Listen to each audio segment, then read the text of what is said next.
Özgür ile Yıldıray Akın arasındaki müsabakada Yıldıray Akın baş pehlivan galip.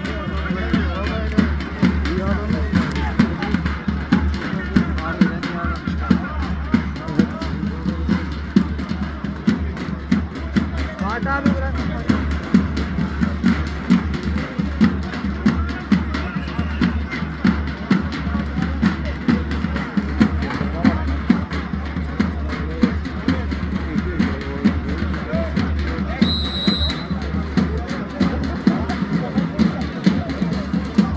Oo süper. Vay İsmail Güzel'e bak.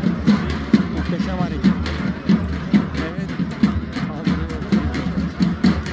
Baş pehlivan arkadaşlarıydı. Ali Emirhan, devam Yanatma et, ile Okan Emirhan. Acar arasında müsabakada baş pehlivan Ali Yanatma